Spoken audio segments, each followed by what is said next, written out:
Selamat pagi Melati. Mel, kok terlihat lesu Pagi. gitu sih Mel? Semangat dong, Mel, semangat. Pagi Bude, Ya, pagi semua. Tapi masih berasa kayak 3L gitu ya Mel? Iya nih, aku emang agak-agak lemes ya. 3L, loyo, letih, lesu. Nggak sekalian ditambah letoy aja nih Bude. Mohon maaf itu sama artinya ya Bapak Ibu. Iya sih memang aku lagi agak sedikit kurang bersemangat.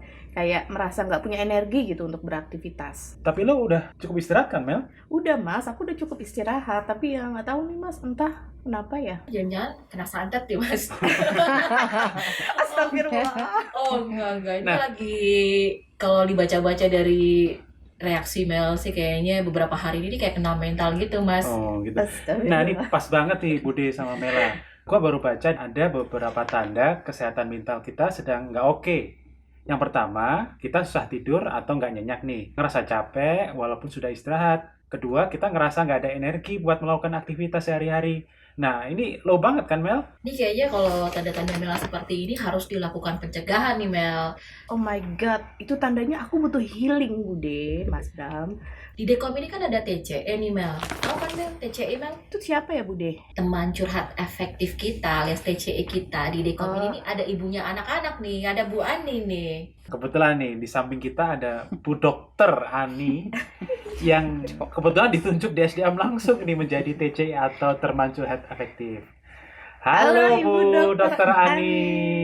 Halo, saya tapi bukan dokter ya. Dan sebenarnya saya nggak ditunjuk di SDM loh, Mas. Oh gitu. Jadi sebenarnya itu saya waktu itu ada pengumuman dari Dekom nih. Heeh. Siapa yang mau ikut? Nah, karena kan saya nanganin bicara. Oke. Nah, teman-teman bicara itu kan suka curhat. Gimana caranya ya? Udahlah saya ikutan gitu. Jadi Ibu ini terpanggil ya. Jadi terpanggil sebagai ibu-ibu sebenarnya anak-anak untuk bicara ya. Iya, biasanya teman-teman Oke, bicara oke, tuh oke. suka pada curhat gitu. Gimana Ibu tentang teman curhat efektif? Apakah sudah banyak teman-teman e-commerce yang curhat ke Ibu nih? Kalau curhat secara khusus sih sebenarnya belum ada. Cuman ya adalah satu dua yang secara tersirat, oh dia mau curhat nih, kayak cuma ngobrol-ngobrol gitu aja. Mungkin juga karena teman-teman di Dekom Mas pada sibuk dan terus ngapain sih curhat-curhat sama temen, gitu. takutnya malah ember nanti Oh. ya. Kayak gitu Iya, sih sip. takutnya. Tapi bentar dulu Ibu Ani, mungkin banyak teman-teman e-commerce yang belum kenal nih apa itu TCE. Konsepnya sih apa sih TCE itu, Bu Ani? Sebenarnya TCE itu kan programnya di SDM yang namanya Kejora gitu ya. Iya. Itu tujuannya membantu karyawan maupun keluarga mengatasi permasalahan misalnya kayak stres atau apa, butuh teman curhat, ya itu mungkin bisa ke Kejora itu. Nah, karena mungkin banyak, nah makanya kan karyawan BI kan ribuan tuh. Iya. Jadi DSDM memanggil relawan-relawan yang mau dari satker-satker menjadi relawannya TCE, jadi untuk membantu perpanjangan tangan DSDM untuk membantu teman-teman yang ada di satker kalau mau itu juga. Oh, Gitu. I see. Jadi TCE ini juga bantu untuk menjaga kesehatan mental itu tadi ya. Kalau kesehatan mental ini kan banyak macamnya, bisa jadi karena dia motivasi dia turun. Apakah ini juga termasuk untuk bantuan bayar pinjol gak Bu? Kalau pinjol itu ke OJK ya, jangan ke TCE. Bukan di BI, weh. Bukan di BI gitu. Jadi kalau curhat ke TCE rahasia terjamin lah Bu ya. Dan Rahasia teman-teman terjamin. ini Insya yakin Allah, gitu insya Allah. ketika mau curhat gitu. Insya Allah gitu. Tapi gini memang kadang kalau sebenarnya gini, saya juga pernah punya pengalaman ya, anak saya sendiri gitu. Iya. Nah dia itu nggak bisa curhat kepada orang tua gitu. Kalau anak kepada orang tua, dia itu pasti dikasih ini, kamu sih begini gini. Padahal ternyata kalau kita sebagai teman curhat, dia itu hanya ingin didengarkan ternyata gitu. Jadi ya udah, sebenarnya kita sebagai teman curhat ya dengerin aja teman-teman itu. Nah nanti baru kita ngasih ini Masukan. gitu. Solusi. Kalau kayak anak sama orang tua gitu, kadang anak ngomong ini, orang tua kamu sih begini, kamu sih begitu. Nah itu tuh yang anak nggak nyaman gitu. Iya. Akhirnya saya punya pengalaman, anak saya juga jadi nggak nyaman cerita sama kita gitu. Akhirnya sampai dia butuh konsultasi sama psikolog. Akhirnya kita bawa dia ke psikolog, terus akhirnya kita ngobrol, oh ternyata harus begini. Jadi kita sebagai orang tua tuh ya. jangan dihakimi gitu. Kadang-kadang Kita karena merasa lebih pinter, lebih apa ya, kan kita Sudah lahir duluan ya, berpengalaman. gitu. Jadi ngaku yang naik duluan Bu ya. Iya, terus kan lu kan anak gitu ya, harus nurut gitu. Ternyata nggak bisa. Ternyata anak itu dia bilang, aku tuh nggak butuh dijudge segala macam, aku cuma butuh didengerin gitu. Asik. Kayak gitu. Jadi ya banyak sih faktor-faktor kenapa sih sekarang banyak mental health-nya tuh ya gitu kan.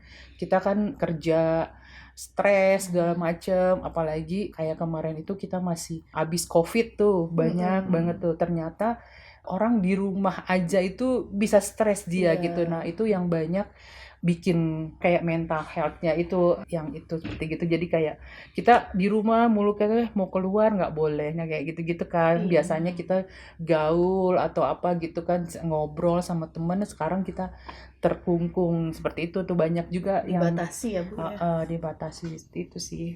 Jadi gini Mel, yang aku tangkap dari Bu Ani itu pentingnya listen. Listening. Yes, listen. Ibu kan sebagai TCE ya Bu ya. Berarti saya boleh dong Bu curhat ke Ibu. Boleh dong, kayak Mama Dede curhat dong Ma gitu ya. Curhat dong Bu. Tapi gimana ya Bu? Saya kok nggak enak ya Bu kalau curhat ke Ibu. Asa takut gitu, salah bicara gitu loh Bu. Iya nggak apa-apa kan, namanya juga kalau curhat mah apa aja gitu kan ya. Biasanya kita juga kayak teman-teman bicara gitu, pasti ada curhat apapun nih, dari masalah kerjaan, masalah pribadi. Ya udah, saya jadi kayak ibunya anak-anak ya, kita nasihatin apa ngasih solusi gitu aja sih. Tapi ternyata kalau sama anak sendiri nggak bisa loh. Beda ya. Beda, Ternyata. ada ego sebagai orang tua. Iya, pasti Ada ego. kamu gini. Nah, kalau sama teman-teman mungkin kan beda ya ini. Oh, iya. Jadi kita saling ini teman. Netral ya, Bu, ya. Netral. Jadi Bu Ani itu tadi udah disampaikan oleh Mela, harus netral melihat masalah itu ya Mel ya. Iya, Jadi betul. kita menghindari judgement kali ya dari apa yang disampaikan oleh rekan-rekan yang akan melakukan konseling. Iya betul. Jadi Ibu lebih kepada mendengar ya Bu ya, atas misalnya curhatan pegawai, dan juga memberikan, siapa tahu hanya mendengar saja bisa, dan juga memberikan solusi mungkin ya yang bisa Ibu berikan gitu. Ibu kasih masukan ke pegawai. Ini lagi pelatihan untuk kesehatan mental ini. Kalau nggak salah Ibu Ani ya, dalam kesehatan mental ini kan sebelum kita benar-benar parah nih ya, harusnya kita bisa mengenali tanda-tanda kita. Nah, kira-kira sebagai TC ini Bu ada nggak Bu tips-tips, misalnya kalau kita sebenarnya mungkin beberapa teman-teman juga malu ya untuk curhat. Nah, ada nggak sih untuk mengatasi kegelisahan sendiri gitu? Kalau kita misalnya belum pengen untuk cerita ke TCE, tips-tips dari Bu Ani sendiri apa sih buat teman-teman ini? Benar kata Bude, kadang ngomong sama orang malu nih, masalah kayak misalnya masalah pribadi gitu ya. Yang paling benar sih sebenarnya curhatnya ke atas ya. Kita jadi ya kita berdoa, ya kita nangis, minta petunjuk gitu sama yang di atas. Itu sih kalau yang saya lakukan ya seperti itu. Jadi memang kita juga tidak bisa mengandalkan orang lain untuk bisa mengatasi masalah kita gitu. Jadi ya udah, kadang ya udahlah itu sendiri aja ya. Jadi ya stress release sendiri aja gitu. Jadi ya sama berdoa, itu aja yang penting sih. Nah, tadi udah disinggung nih sama Bu Ani. Jadi sebelumnya komunikasi dengan di atas Bu ya. Nah, kalau saya baca-baca, salah satu tipsnya yaitu konsentrasikan kebaikan kita hidup dengan Tuhan, atau yang bisa disebut dengan mindfulness. Kira-kira gimana sih Bu caranya mengimplementasikan si mindfulness ini Bu? Kalau kita melihat tuh ya, mindfulness itu kan artinya kesadaran. Jadi mindfulness itu akan membantu kita untuk lebih sadar akan keadaan sekitar. Caranya dengan melakukan meditasi gitu. Jadi ada 3 langkah tuh. Kita biasanya duduk tenang, terus kita menyatukan pikiran kita supaya dia lebih,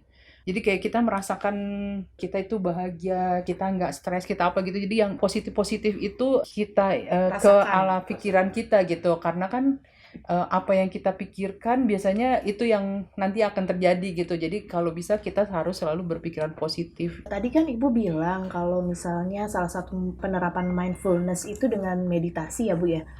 Gimana ya caranya Bu meditasi yang benar Bu? Kemarin saya juga diajarin juga waktu di pelatihan itu, gimana kalau kita coba bareng-bareng yuk. Iya. Boleh. Ini kan tempatnya udah Kita enak coba bareng-bareng. nih, ya kan, dan mendukung. Duduk yang tenang, cari yang oke gitu tempatnya, terus tutup mata, luruskan punggung, rireskan bahu, lengan, kaki, fokus nafas, nafas dada, nafas hidung, nafas perut gitu ya. Rasakan nafasnya masuk, keluar. Aduh, perhatikan pikiran yang muncul. Itu jangan dilawan. Pelan-pelan kita mencoba membuat pikiran kita menjadi positif. Lalu nafas lagi, tarik nafas. Terus sebutkin Allah gitu ya. Kalau untuk yang muslim kita sebutkan Allah dalam hati. Lalu sebutkan alhamdulillah. Coba deh selama 5 menit kurang lebih diulang-ulang seperti itu. Kalau sudah selesai, buka mata. Gimana? Padahal baru berapa detik ya, tapi itu Iya. begitu ada kata Allah, alhamdulillah, itu kayak mengurai beban gitu. Relief. Yang Langsung nyaman ya, Bude, sebenarnya ya? aku nggak tahu nih, berkaca-kaca nih. Ingat utang. Ya, Tapi Dan bener, gitulah. maksudnya bener dalam hati tuh kerasa lebih lega Ya, gitu. relief lah. Iya, padahal tidak melakukannya selama minimal 5 menit ya kalau nggak ya salah ya. minimal Bu. 5 menit. Kalau kita lagi pusing ya coba kayak gitu. Ya itu kayak stress release lah ya, kayak itu. Jadi ngilangin stres juga. Alhamdulillah nyaman ya Bu Ani ya. Mungkin Iya. harus kita rutinkan lagi ya supaya bisa merasakan manfaatnya gitu. Nah, berarti ini di sela-sela kerja juga bisa ya kita lakukan ya, Bisa, Bu ya. karena itu Wah, kan cuma sebentar. Masya Allah, luar biasa banget Bu Ani. Terima kasih ya, Bu. Alhamdulillah kalau teman-teman merasa nyaman, mudah-mudahan teman-teman bisa mencoba di sela-sela pekerjaan. Kalau lagi suntuk, itu cuma 5 menit aja bisa membuat teman-teman menjadi lega. Siap Bu Ani, semoga dengan langkah sederhana ini kita bisa lebih tenang Bu Ani ya, under control, bahagia yang pada akhirnya meningkatkan mental health bagi e-commerce kalian. Terima kasih banyak ya Bu Ani. Kita dapat pengalaman baru nih, dapat pelajaran baru lah. Kita jadi nggak ragu-ragu lagi nih mau curhat ke Ibu. Siap-siap ya Bu menerima pasien. Sebenarnya kalau manusia itu kan fitrahnya habu minallah, habu minannas ya Bu ya. Ya. Hubungan dengan Tuhan baik, hubungan dengan manusia baik. Jadi selain daripada kita curhat kepada Allah, kepada Tuhan, kita pun kadang sebagai manusia butuh hubungan sosial, curhat kepada manusia. Nah, kalau teman-teman ingin curhat, ada TCI di Dekomas, ada Bu Ani. Siap, insya Allah kalau teman-teman butuh teman ngobrol, jangan malu, jangan ragu gitu ya. Jadi teman-teman tetap harus positive mindset, positive life. Untuk menghadapi rasa sedih itu butuh kesabaran yang ekstra dan luar biasa.